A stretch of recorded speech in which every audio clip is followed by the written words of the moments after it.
का रिमोट इतनी दूर रख दिया। अरे मुझे ज्यादा खड़ा कर पैर तुड़वाना चाहती है क्या? आज पूरा दिन तू एक पैर पर काम करेगी। अगर कहीं दूसरा पैर जमीन पर रखा तो मुझसे बुरा कोई नहीं होगा। सास और सुनैना की ये कहानी उसकी ननद सिम्मी बहुत करीब से देख रही होती है, जिस वजह से उसके मन में ससुराल और सास के लिए डर बनने लगता है। इसी तरह दिन बीतते हैं। एक शाम वासु और सुनैना साथ बैठे होते हैं।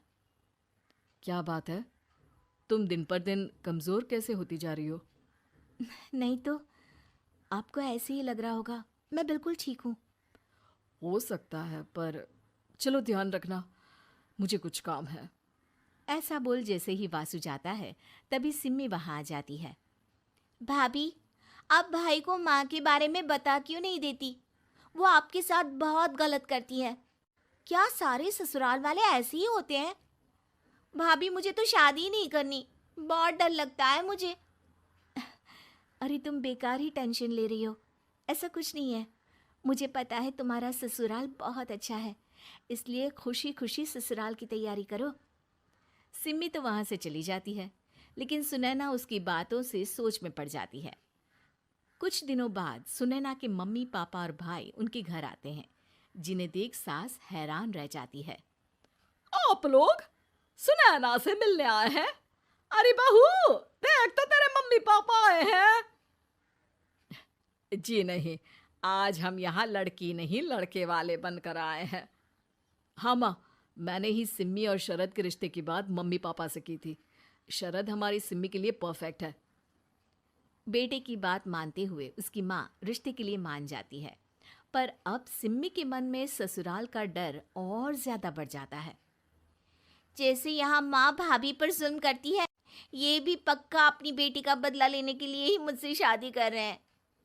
इसी सब के बीच देखते ही देखते सिम्मी शरद की शादी हो जाती है और सास के नाम से डरी सहमी सिम्मी ससुराल पहुंच जाती है।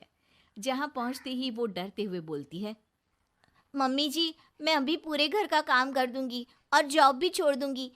जैसे आप कहोगी मैं सब कुछ वैसे ही करूंगी। अरे इतना डर क्यों रही हो? और अभी घर आई हो, कोई काम करने की जरूरत नहीं। नई शादी है, कुछ दिन आराम करो, घूमो फिरो। रही बात घर या जॉब की, तो वो तुम्हारी चॉइस है, कोई तुम्हें नहीं रोकेगा। सास का ऐसा व्यवहार देख सिम्मी हैरान रह जाती है और अपनी भाभी सुनैना का ससुराल में पहला दिन सोचने लगती है। चलो हो गया कार्यक्रम खत्म, जा वासु आराम कर। बहू, तू अपने काम पर लग जा। काम से मेरा मतलब है घर का काम, क्योंकि अब से तुम इसके अलावा और कोई जॉब बॉब नहीं करोगी। हाँ। क्या हुआ, कहाँ खो गई? लगता है सपनों में ही घूमने लगी। बताती हूँ तुझे अभी। मेरी बेटी का मजाक बनाएगा? सपने में क्यों, असलियत में घुमा कर ला, जा। ससुराल की ऐसी इमेज सिम्मी ने कभी सपने में भी नहीं सोची थी। अपने आप को बहू नहीं, बेटी सुन उसे बहुत हैरानी होती है।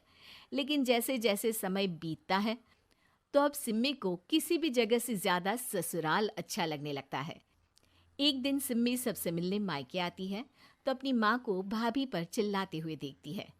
अरे करमजली, अगर मुझे इतना ही पैसा खर्च करना होता तो तेरी जगह घर में नौकरानी ना रख लेती। तुझे लेकर आई जिससे नौकरानी का पैसा बचे, पर तू तो उससे भी ज्यादा खर्चा करा रही है। बस माँ, तुम्हें कोई कुछ बोलता नहीं तो हर हद पार करोगी क्या? अगर यही सब मेरी सास करे तो? अरे तो उनकी बेटी को जिंदा गाड़ दूंगी। तुम्हारे और उनके अंदर यही तो फर्क है माँ।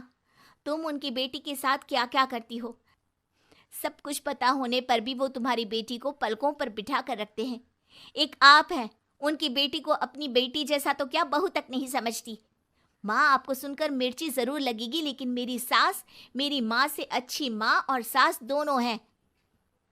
इस पर सिम्मी अपनी माँ को अपने ससुराल और उसके प्यार के बारे में सब कुछ बताती है, जिसे सुन सुनैना की सास को अपनी हर गलती का एहसास होता है। अगर वो चाहते तो आराम से अपनी बेटी का बदला मेरी बेटी से ले सकते थे, पर उन्होंने ऐसा नहीं किया और तुझे हमसे भी ज्यादा प्यार दिया। तुम दोनों ही मुझे माफ कर दो। इसके बाद तो जैसे सुनैना की सास का रूप पूरी तरह बदल जाता है। Mission successful. रिवेंज लेना है क्या?